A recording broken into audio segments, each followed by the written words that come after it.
They found the bodies scattered in a ravine, mutilated beyond recognition. As police unraveled the evidence, a sinister truth emerged, one so shocking it changed forensic science forever. But there was just one problem. The killer thought he had pulled off the perfect crime. What mistake did he make, and how did investigators piece together a case that seemed impossible to solve?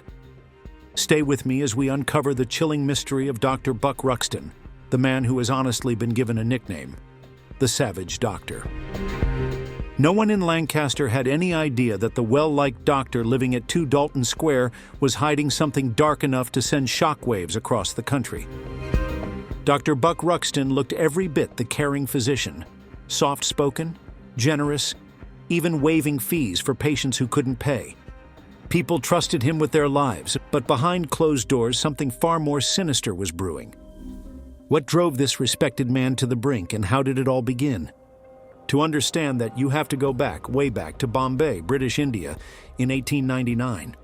That's where Buck Ruxton was born, not as Buck Ruxton, but as a boy from a wealthy Parsi family with French roots, whose original name was Bukhtiar Rustomji Ratanji Hakim. He had everything: a privileged upbringing, a solid education, and enough money to make sure he'd never struggle. But despite all that, young Ruxton was a loner. He was sensitive and smart too, but always a little off. From early on, one thing was clear: he wanted to be a doctor. And by the time he was in his 20s, he made it happen, finishing his medical degree and getting a job at a hospital. So far, nothing seemed alarming. At 24, he married a woman named Motibai. It was one of those arranged matches. But not long after, Ruxton left both her and India behind. Why? That's where things get strange. He kept the marriage secret, covered every trace, and headed off to Britain in 1926. No one knew about his past, and he wasn't about to share it. A year later, he wasn't even Bukhtiar Hakim anymore. He officially changed his name to Buck Ruxton, as if wiping the slate clean. Why would someone with a respectable career and family erase himself like that? Turns out starting fresh wasn't enough. In Edinburgh, he met Isabella Kerr, a woman with her own complicated story. She'd married young to a Dutchman but ditched the marriage almost immediately and resumed her maiden name. When Ruxton met her, the two clicked instantly. She left everything behind to follow him, even moving to England when Ruxton relocated. And soon they had their first child together. To the outside world, it looked like a picture-perfect family. But what no one could see were the fault lines widening at home. By 1930, they settled in Lancaster, and Ruxton set up his medical practice right at home. And the locals adored him. He treated them kindly, refused to charge struggling families, and became the doctor everyone trusted. Meanwhile, Isabella gave birth to 2 more children, and they hired a young maid, Mary Rogerson, to help around the house. It all looked stable, secure, and moreover normal. But behind those walls at 2 Dalton Square, something unimaginable was about to happen. Buck was becoming extremely suspicious and constantly thought Isabella was cheating on him. But the thing is, there's no solid proof that she was actually seeing anyone else. Most of Buck's doubts came from his own jealousy and overthinking, not because there was any real evidence of an affair. Basically, it was more about what was going on in his head than anything Isabella actually did. So either way, it turned into violent arguments that the neighbors couldn't ignore. As a result, more than once, the police had to intervene. Isabella even tried to leave him, packing up, heading back to Edinburgh, but every time Ruxton begged her to return. And every time she did. But what would drive a woman to stay, knowing the danger she was walking back into? The answer isn't love, but sadly might lie in fear. Isabella was afraid too. Afraid of what? Nobody knew at that point. But the fear was there, and for that reason, in 1932, she tried to take her own life, an act so desperate, it led to a miscarriage. And this time again, she stayed. But the police had become regulars to the Ruxton household by now. And one day, an officer even overheard Ruxton muttering something chilling. "I feel like murdering 2 persons." But who was the second person? Trust me, the answer would be chilling. Fast forward to September 1935. Isabella left Lancaster for a short trip to Edinburgh, traveling with the well-known Edmondson family. Ruxton didn't go with her. Instead, he stayed behind, stewing in suspicion. See, Isabella had been spending some time with Robert Edmondson, the young assistant editor at the town hall, and Ruxton convinced himself there was more than friendship happening. Even when hotel records later showed they booked separate rooms, it didn't matter. In Ruxton's mind, the betrayal had already happened. But what Ruxton did next in response would shock not just Lancaster, but all of Britain. Because soon after Isabella's return, suddenly both she and the young maid, Mary Rogerson, vanished. And when their dismembered body parts began turning up in a ravine over 100 miles away, the mystery of Buck Ruxton's life finally came crashing into the public eye. And that's just where the real story begins. Isabella Ruxton left her house on a crisp September evening in 1935, heading out to see the dazzling Blackpool illuminations and catch up with her sisters. She was a typical family woman, a mother of 3, nothing out of the ordinary. She left Blackpool close to midnight, got in her car, drove back to her house on Dalton Square, and then by morning, Isabella was gone. The charwomen who usually came to clean the house told not to show up until Monday. And the kids shipped off to a dentist family friend in Morecambe for the day out of the blue.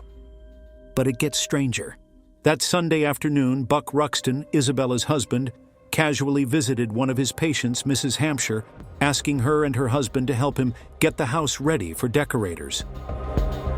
But decorators on a Monday morning out of nowhere? Mrs. Hampshire agreed, though, but when she walked into the Ruxton home, it wasn't paint cans and wallpaper she noticed. Instead, she found chaos. All the carpets were ripped off the stairs, straw scattered everywhere, rolled up blood-stained stair pads lying in the waiting room. In the garden, more carpets and burnt towels were dumped in a heap, and behind a locked door, straw was poking out ominously. Ruxton handed the Hampshires some stained carpets and an old suit, casually telling them to keep them, as long as they cleaned them thoroughly. But why the sudden need to strip the house bare and burn things? Why get rid of carpets and towels in the dead of night? There was no answer. On the other hand, days passed and still no sign of Isabella or Mary Jane.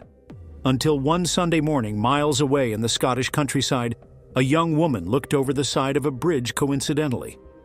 And what she saw would make headlines across the UK. Wrapped in old sheets and lodged against a boulder in the garden home Lynn stream was a bundle of fabric. And sticking out from it, something unmistakably human, a decomposed arm. The police were called.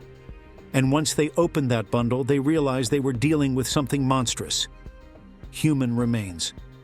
The search widened, ravines, rivers, and every nearby stream combed through.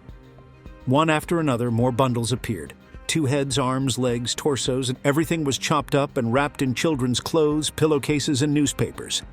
Flesh was stripped, fingertips were cut off, teeth were yanked out, and faces were mutilated beyond recognition. Naturally, everybody wondered, who were these 2 butchered women? And who had this medical precision to carve them up like this? Enter Professor John Glaister Jr., Scotland's top forensic scientist. He examined the remains, concluding they belonged to 2 females, one taller, older, the other younger. But whoever had done this wasn't just trying to dispose of bodies. Rather, this was methodical. Every identifying feature was removed. The cops could understand that it was Smeon who knew anatomy like the back of his own hand. But why dump them here in a remote stream? Turns out, had the killer thrown the bodies into the bigger Annan River, they might have washed straight out into the Solway Firth, disappearing forever. But the killer didn't do that. He picked the wrong river and the remains got stuck. Detectives started piecing together the clues, the newspapers wrapping the remains. It dates from August and September, and it is just weeks old, not local. So whoever dumped these bodies wasn't from around there. Someone had traveled specifically to this spot to hide their crime. But who had motive, opportunity, and anatomical skill? All signs pointed back to one house, the Ruxton residence on Dalton Square. And one man whose actions suddenly made sense: the frantic cleaning, the ripped-out carpets, the burned towels, the carefully timed disappearance of his wife and maid. And once the police arrested him for this crime, he had one more thing to hide. And that was something even more chilling. He didn't just try to cover up his crime, he meticulously planned every step, right down to misleading the police. But what tipped them off? How did they catch him red-handed despite all his careful work? That's where the story gets even darker. It wasn't the bodies that shocked the police first. Rather, it was how clean they were. When the remains were pulled from the quiet banks of the Annan River, there should have been rot, decay, filth. Instead, something was off. The limbs were carefully severed, drained of blood, and wrapped neatly in newspaper. Not just any newspaper, specific pages from a Sunday graphic edition only printed in Morecambe and Lancaster. Who would take the time to do this, and why? The bodies, what was left of them, were rushed to the University of Edinburgh. Professors Glaister, Brash, and Smith handled them like grim puzzles. Before the cutting and sewing of the autopsy began, they bathed the remains in ether to kill maggots and preserve the flesh. But the strangest discovery wasn't what they found inside the bodies. Rather, it was what they found outside. A bundle missed during the initial collection, containing 2 human forearms, hands still attached. What those hands revealed would crack the first layer of this mystery wide open. The fingerprints were intact. But whose fingerprints were they, and how long had these bodies been lying out there? The police needed answers fast, so they called in an unlikely ally, a Glasgow entomologist named Alexander Mearns. Not exactly a household name back then, but Mearns had something that others didn't, an understanding of maggots. He studied the blowfly larvae squirming on the bodies, Calliphora vicina to be precise. From what was found, what he deduced chilled investigators to the bone. These maggots had been feeding for no less than 12 to 14 days. That narrowed things down. The bodies had to have been dumped before 17 September. But who were these women, mutilated and left like discarded trash? The autopsies gave another clue. One woman, older, maybe around 35 to 45, stabbed repeatedly, strangled, her bones shattered. The younger, barely 20, bludgeoned viciously, both drained of blood. Dismemberment so precise it must have taken hours. The question wasn't just who they were, it was who hated them enough to do this. The answer lay in something ordinary. A piece of fabric, a patched blouse, wrapped around the remains. That blouse didn't belong to the killer, but to the victim's mother. Detectives followed the trail to Mary Jane Rogerson's parents. When shown the bloodied clothing, Mrs. Rogerson's face turned pale. She recognized the blouse immediately as it belonged to her daughter, last seen on the 14th of September. But it wasn't just the blouse. Another piece, a child's pair of rompers, seemed out of place. The rompers cracked open the next clue. A friend of the Rogersons, Edith Home, remembered them well. She had bought those exact rompers for the children of one man who, curiously, had reported both his wife and maid missing not long before the bodies appeared. And that man was none other than Dr. Buck Ruxton. But why would a respected doctor report 2 women missing, then be linked to bodies turning up hundreds of miles away? Turns out Ruxton had been spinning stories weeks before the bodies were found. 5 days before the gruesome discovery, Ruxton walked into Lancaster police, claiming his wife had run off again. He told anyone who'd listen that his maid, Mary Jane, had fallen pregnant by a local lad, and his wife had discreetly taken her away for an illegal abortion. He begged the Rogersons not to involve the authorities, but days later his story changed. Suddenly he claimed both women had robbed him and fled. Definitely here, anything didn't add up. By the 2nd of October, the Rogersons had had enough, and then they reported their daughter missing. Ruxton, though, wasn't done. He stormed back to the police, complaining about rumors flying around town. He demanded they search his house because he wanted the whispers silenced. But what he didn't know was that the whispers had already turned into certainties. Because inside Ruxton's house, the real horror was starting to surface. One of Ruxton's cleaners, Agnes Oxley, told police something peculiar. On 15th September, the day after Mary Jane was last seen, Ruxton showed up at her door and told her not to come into work. When she returned the next day, the house was in chaos, carpets ripped up, burned fabric in the garden, a bathtub stained yellow. Ruxton even asked her to scrub the tub clean and excuse the bandages on his hand, blaming a door accident. Neighbors had similar tales. Ruxton approached them asking for help to clean up, saying he'd cut his hand on a tin of fruit. Then he offered them stained carpets and a suit as if they were nothing. Why was he so desperate to scrub his house clean? And why was everything soaked in stains he couldn't explain? By now all the pieces were there, the lies, the fingerprints, the bloodstains. But there was still one final link to snap the trap shut. The fingerprints taken from the severed hands, they matched Mary Jane Rogerson. And as for the older woman, the one strangled and stabbed, the timeline and the clothing pointed to none other than Isabella Ruxton, Dr. Ruxton's wife. So now there was no doubt. The man who reported them missing, who told all the stories of desertion and theft, who insisted police search his spotless house, was the man who had killed them, dismembered them, and scattered their bodies across Scotland. But again, why would a respected doctor murder his wife and maid so brutally? And that's where the story gets even darker, because it wasn't just jealousy or rage, it was something much colder. Before we reveal it, please subscribe to this channel for more true crime stories like this, and make sure you are ready to hear the next disturbing revelations of this case. It all started with a pair of severed hands. On the evening of October 12, 1935, Dr. Buck Ruxton, a well-known physician in Lancaster, was hauled in by the police. No one had seen his wife Isabella or their maid Mary Jane Rogerson for weeks, but Ruxton seemed calm, almost too calm. When police asked where he'd been between September 14th and 29th, the critical 2 weeks when the murders likely happened, Ruxton confidently handed over a handwritten account titled, "My Movements." It was neat, prepared, and precise. He even made a formal statement matching what he'd written. But there was one problem. His story didn't quite match reality. A cyclist had the key to unraveling Ruxton's lies. Turns out during that exact window of timeline, Ruxton's car was spotted miles away in Kendal after a minor accident. A young cyclist knocked down and brushed aside by Ruxton had taken note of the car's license plate. Ruxton hadn't stopped, so the cyclist reported it to the police. That accident placed Ruxton on the road from Scotland back to Lancaster. Why was a man who swore he hadn't left Lancaster suddenly caught on a route leading directly from where the bodies had been dumped? It didn't stop there. Inside Ruxton's home, the walls were bleeding secrets. When the police searched his house, they found traces of blood everywhere. On the stairs, on the railings, on carpets. Some walls had been hastily scrubbed, others freshly repainted. The house reeked of frantic cleaning. Even more gruesome, human fat and tissue clogged the drains, particularly in the bathroom pipes. It seemed the house itself had witnessed something horrific. But where was the proof? The bodies were unrecognizable. And Ruxton insisted he knew nothing. That's when science stepped in. Forensic experts did the impossible. They gave faces back to the dead.